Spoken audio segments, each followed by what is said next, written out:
This happened to my sister and I when I was 7 or 8. My sister is 2 years younger than me. Now we live in Australia, so basements aren't a thing, but sometimes really old houses might have a wine cellar. The house we lived in was built in the 1940s, maybe even earlier. It was an old brick house with a strange layout. The rooms just felt off to me, like the flow of the house felt wrong, and even the rooms felt like they were in the wrong spots. We had a wine cellar underneath the house, which we accessed through the backyard. One section was open. The west side had a wall which was built with the bricks with holes in them, so light would filter through during the daytime. The rest of the cellar was like a big underground room or rooms you could stand up in and walk further into the adjoining room on the cellar, which led to a smaller opening into the brick wall which an adult could crawl through. Once in here, it led to each individual room under the house. There was no electrical problems could be fixed. Also, the inside the floor were heated, which was great in the winter. Yes, it does get cold in Australia in the winter. This house was always cold and made me feel uncomfortable and scared as soon as the sun would go down. My sister and I have experienced a few things in this house, as well as my dad. However, this particular incident was absolutely terrifying. My sister and I were playing in our cellar with our dog. We looked up. In the darker area of the cellar stood a figure. He was a male, and he was looking at us and not saying anything. Now, I can't speak for my sister, but I had the overwhelming sense of fear and absolute dread fill my body. My chest was tight and I was frozen with fear. We knew what we were looking at was evil and not human. The figure looked at us. He started to walk further into the darkness in the cellar, then turned back to look at us again. He moved his head as if he was trying to beckon us to follow him. He gave us a terrifying grin as he looked at us. I was so afraid. We knew he was evil. We could feel the heaviness of his presence in the cellar. I'm not sure how long we stood there. I just wanted it to be over. Then my little sister grabbed me and we ran out of there and up the footpath back into our house, screaming and crying to Mum and Dad, telling them what had happened. I remember Dad running out there to look around, but he found nothing. I still have nightmares about that house, like I'm trapped. It was one of the most terrifying things I have ever experienced.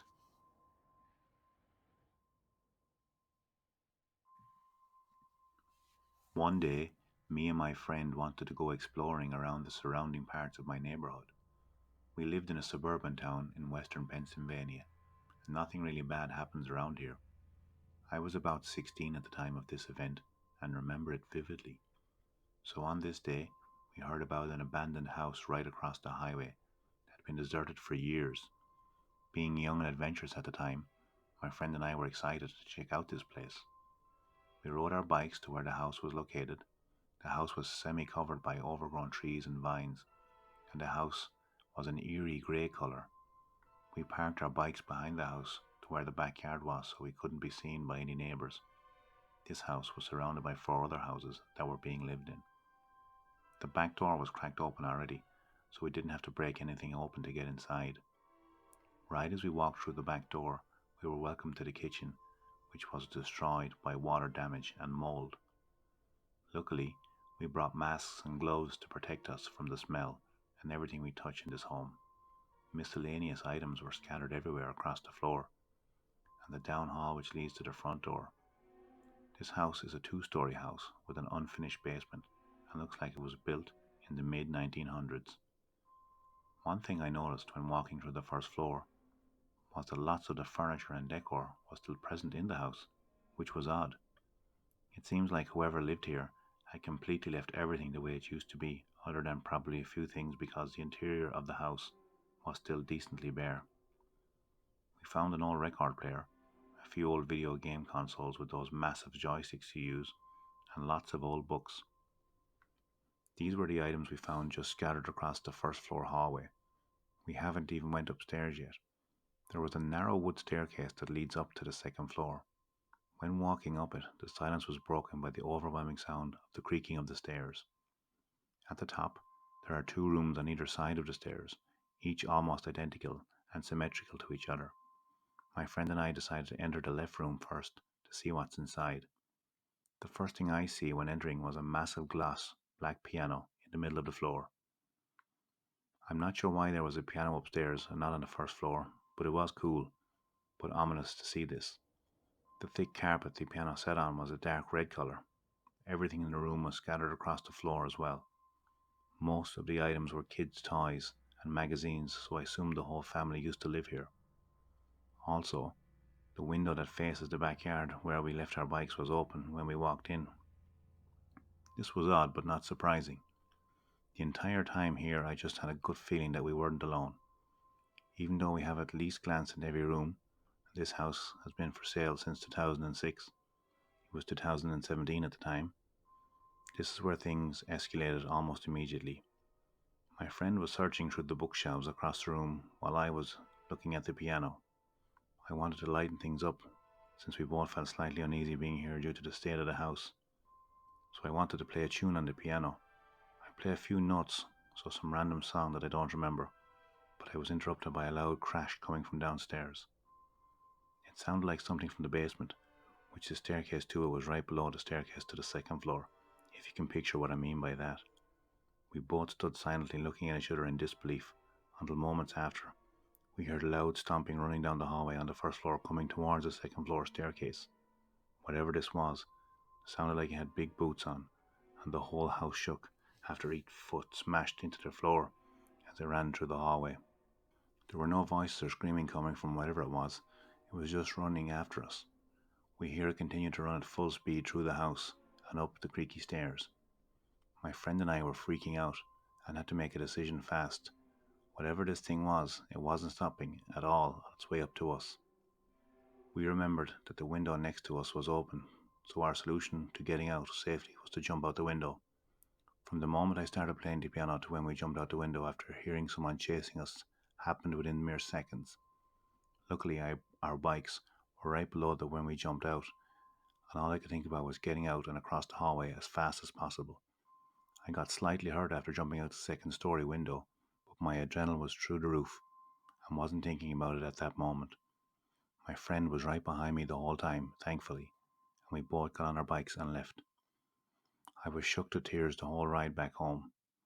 To this day, I still have no idea what that was in the house that chased us. We never heard the back or front door open, and everything in this house creaks, so we would have heard it. This was in the house the entire time we were there, and I don't know how we didn't see anything. I have a great feeling that this wasn't human, but who knows? I will never forget this day ever. I forgot to mention that I went back years later and found a barn way back in the woods. Seeing a barn in the middle of the woods would freak anybody out a little. Luckily, I didn't experience any activity this time. I only went into the barn because the house ended up getting boarded up, and I'm concerned what have happened if who did it. The barn had a massive turkey vulture nest under the stairwell, and it was really freaky. They circled the house and barn from the consistently. I got real close to some of them. Below are a few images of the house and barn that haven't actually taken photos. This story is not mine, but rather told to me by my father. My dad served in the United States Marine Corps during the Vietnam War.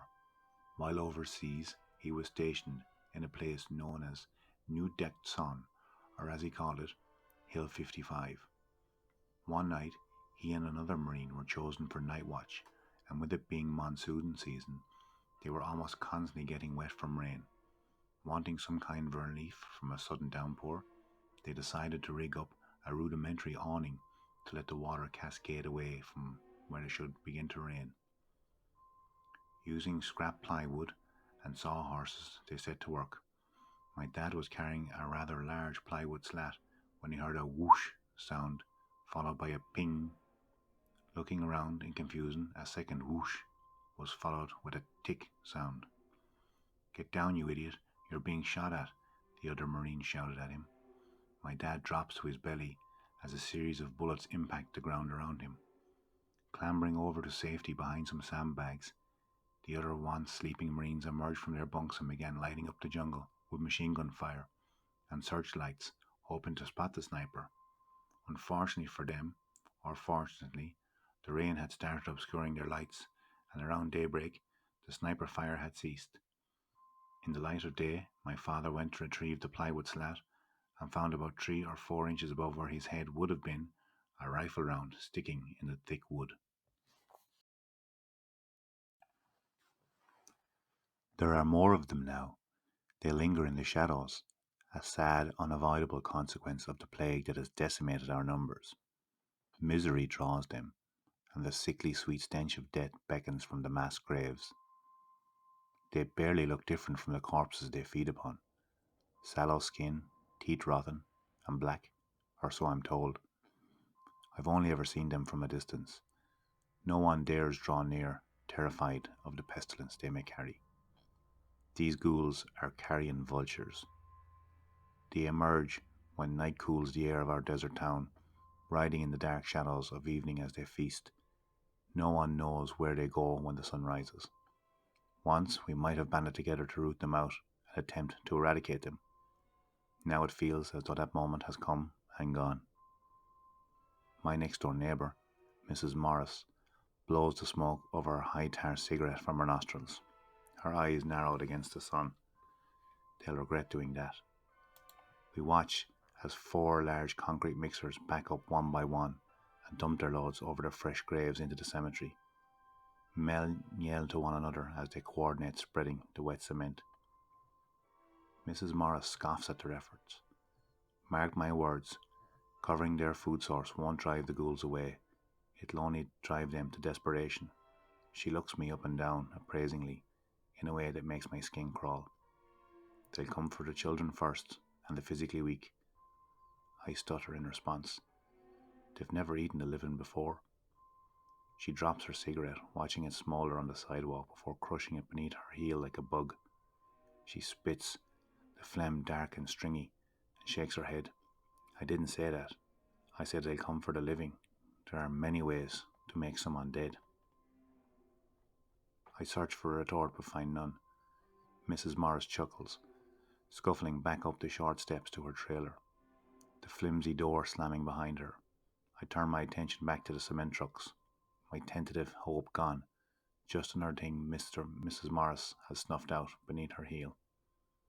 She's wrong, I tell myself, but the words feel hollow. I retreat to my own double wide and bolt the door, but it's nothing to stop the fear from sliding up my spine like an unwelcome parasite. I close the blind so that I can get some shut-eye. We've all become a bit nocturnal since the ghouls arrived. I cannot find sleep in my own bed, and so I slink down the hall to my parents' bedroom. They were early victims of the plague, but I feel their spirits were still high.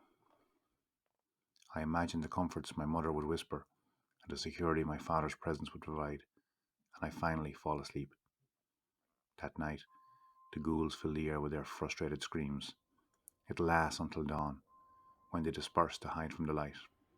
We gather in small groups in the town square that morning, as though drawn out by some unspoken pull to congregate and assess. They'll leave now and head towards the larger cities north of here. Maybe they'll retreat back underground or die or hibernate. I wish we knew if they hibernated. Or, offers the willowy man who ran the pharmacy, if they don't leave, we could wait for them to grow weak from hunger and slaughter them. A hoarse laugh sounds behind me.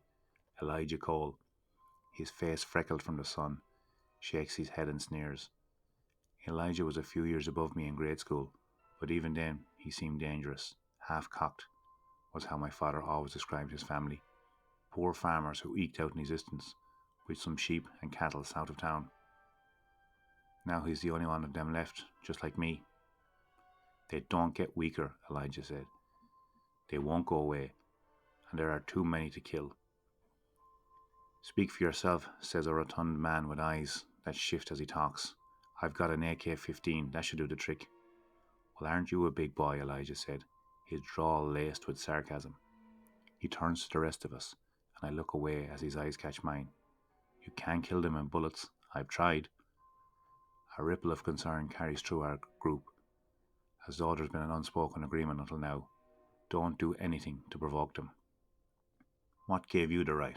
Oh, shut up, Elijah warns, his voice suddenly hostile. My father tried to warn you all when it might have made a difference, but no one had the energy to care, because you'd all buried your heads in the sand with your own grief. Now there's only a quarter of us left, and they outnumber us. He looks at me again, his blue eyes piercing, and there's a question in them, but I can't tell what it is.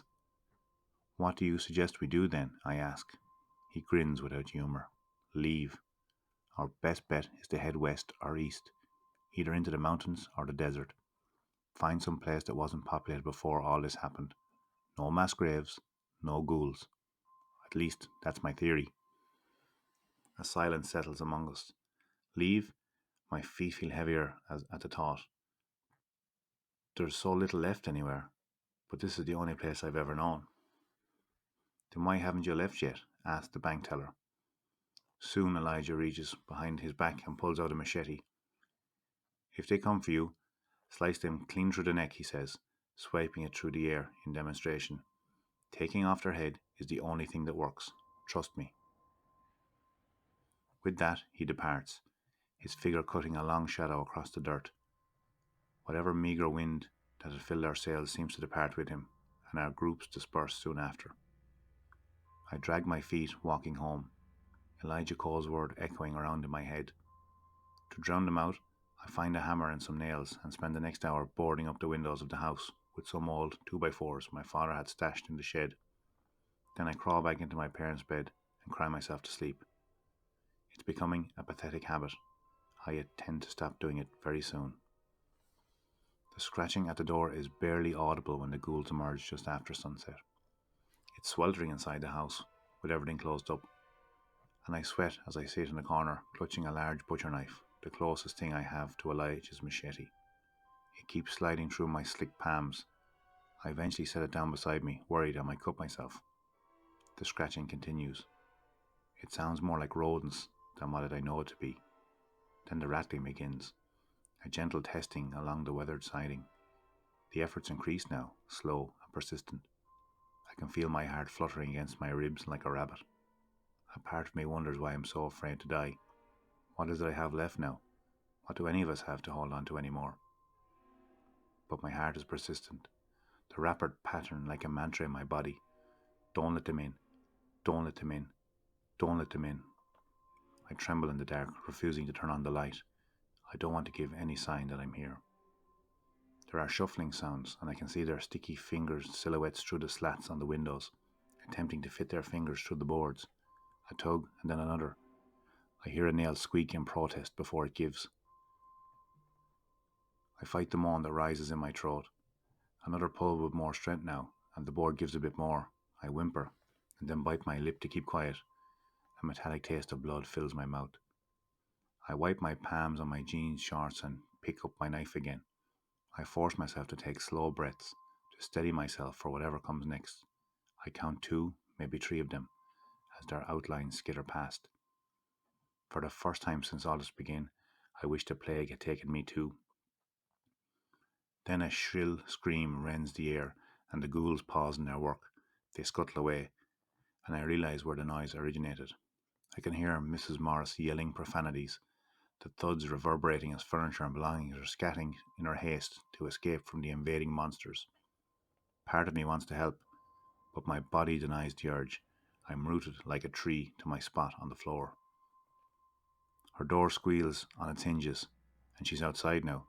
"You rotten, yellow-bellied, slimy bastards, get off," she screams. "If you even think—" A loud cracking sound, and then silence. I can hear them shuffling away with their prize, and I slide my body to the floor and curl into a fetal position. I wait all night for them to return, but aside from the occasional gunshot echoing from a distance, I hear nothing. In the inky silence, I make my decision. The Cole family ran a small, rundown ranch outside of town, a few miles down Highway 10. I fill my dad's old pickup with the last can of gasoline, say a prayer, and then turn the key in the ignition, pumping the clutch. It catches, and I ease the truck slowly onto the pavement. I stop, looking back at the only home I've ever known, now filled with ghosts. But I don't allow any tears. That time is behind me. I find the place easily enough. The fields brown from drought, and turn onto the dirt road that kicks up dust behind me like a muddy flag announcing my arrival. As I approach, A lanky figure detaches itself from the shadows of one of the story houses and walks towards a large Ford parked nearby.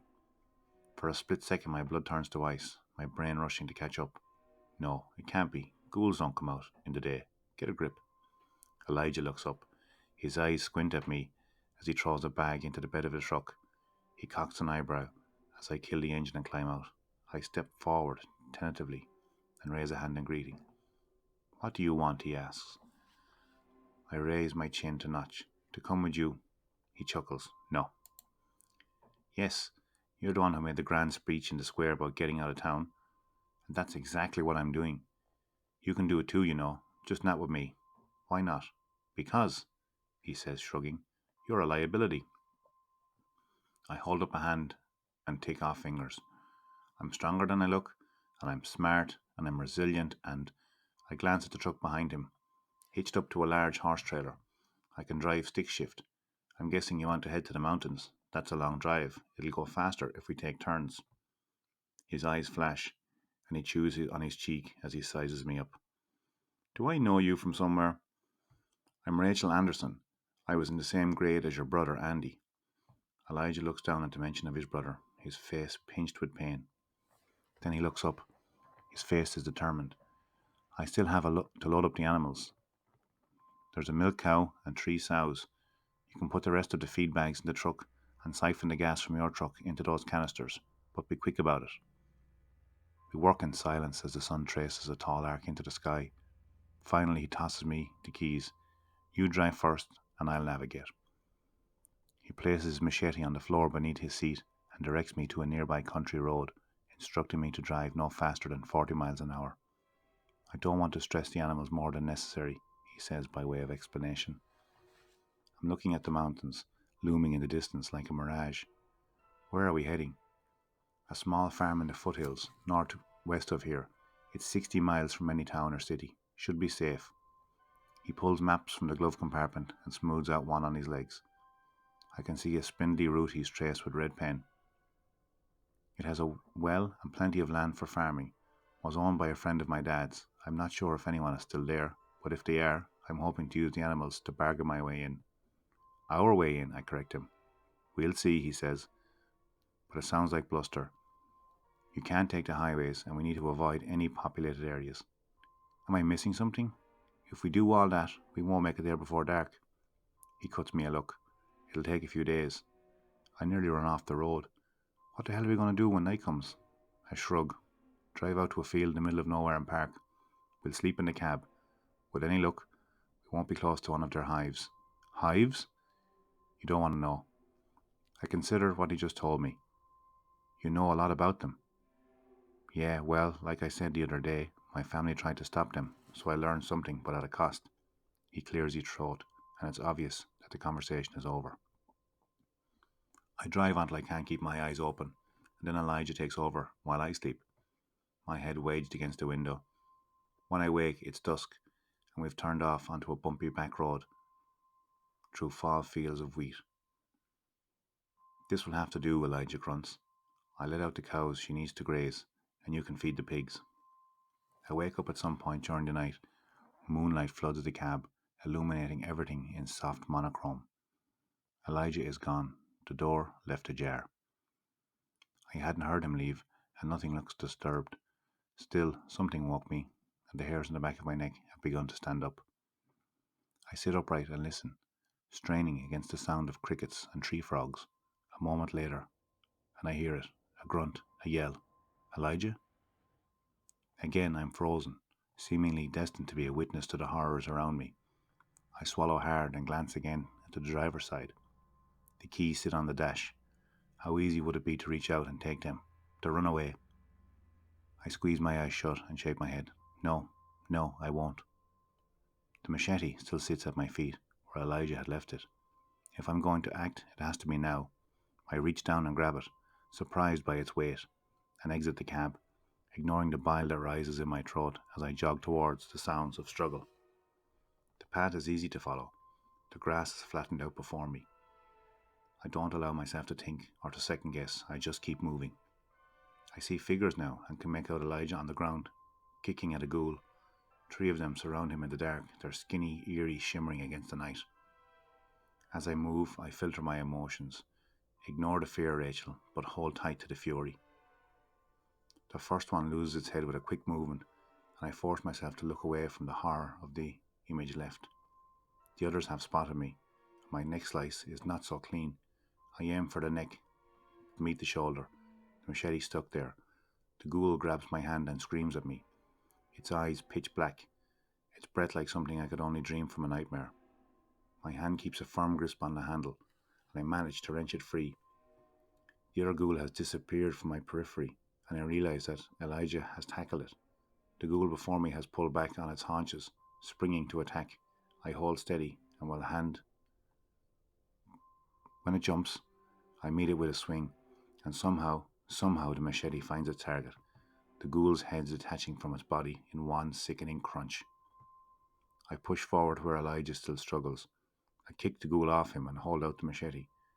Elijah's hands meet mine. Blazing in the dark, he pulls it from me and tackles the ghoul. It's over as quickly as it started. I allow myself a discreet moment to throw up, and then accept Elijah's hand up. He's breathing heavily and will walk slowly back to the truck, leaning slightly against each other. It's only when we're safely inside the confines of the cab that he turns to me and speaks. I'm sorry for what I said about you being a liability. I was wrong. I swallow hard. You made a snap judgment.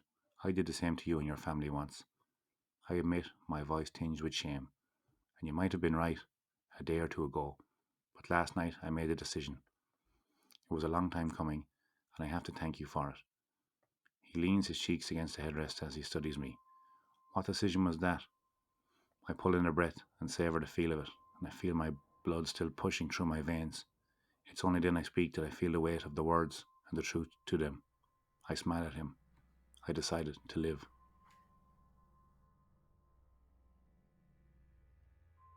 So this takes me back to the spring of 2017 or 2018. I never really slept much back then. I always had full of energy all the time. For example, I would stay up until midnight and fall asleep till I wake up out of nowhere at 3 in the morning.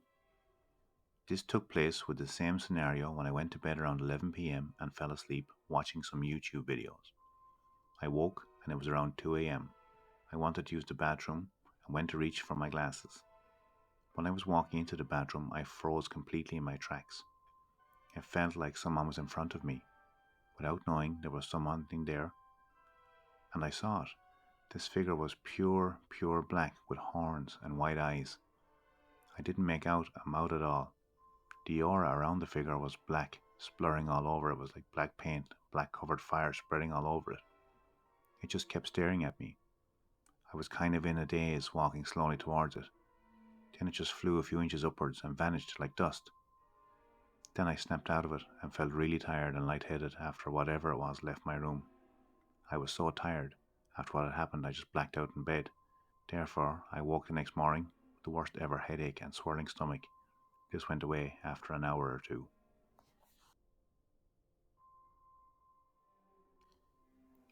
For background information, I am a teenager and a Muslim. This happened when I was on holidays in my home country. For non-Muslims, a jinn is like a demon. I am very bad at explaining this, so please bear with me, and if you have any information, please tell me. My mom and cousins told me that they were going to go out and I didn't mind. I was feeling a little tired, so I decided to sleep. I slept in the air-conditioned room and quickly fell asleep. I remember having an intense nightmare of my eyes just being forced to the right side, like it was trying to push my eye to the side. I woke up with my eyes exactly pushed to my side, and I started to panic, but it quickly turned back to normal. I calmed down for a bit and looked around the room. I didn't move an inch, and by the way, this was in the evening, so it was light, and I could see the room clearly. I started to wonder if I was wearing a blanket because I felt warm. I felt like I was being covered, but my eyes could not see if there was a blanket on me. Once I looked and I noticed I wasn't wearing a blanket, immediately shivers and cold wind flew through my body, and I started to shiver. I felt the air-conditioned breeze and I felt a horrible presence. I was terrified because I felt this before. It took me a while to calm down. I got up and drank some water. I've also had another time I felt this way. The same time I was on holiday. I was on a car ride to my cousin's to stay over at her house while my mom left me there. I had a nightmare that I was talking with a boy when suddenly he said he chose E. I didn't understand, but I saw a letter of just spamming of E in a demonic voice. When I came back to the boy, but he was face with a horrible smile and close up to me, I woke up terrified until I looked around at the curtains and saw a spam of E everywhere on the curtains. Everywhere. I looked, it was there, and I had that horrible feeling of a terrifying presence, and all I could do was look. I was burning up and freaking out. I stayed in my bed. Another bed beside me was my cousin's, and I just stayed on the bed and just waited to calm down. The door was creaked open, and it was light in the hallway. By the way, in the room, there was light shining through the door, so that's why I could see the curtains. In the house, there was only my auntie and cousin. My cousin was asleep, and my auntie was sleeping as well. I saw her when peeking out to see the couch, and suddenly I saw a black shoulder entering the room beside me, and I freaked out. At this point, I was almost in tears, and my cousin woke up and gave me some water. After all this happened, I wrote down on my phone on the Notes app. I noticed that I started writing at 4:32 in the morning, and when I finished writing, it said it's currently 5:32. I don't know if that's me being dramatic, but it stuck with me after all.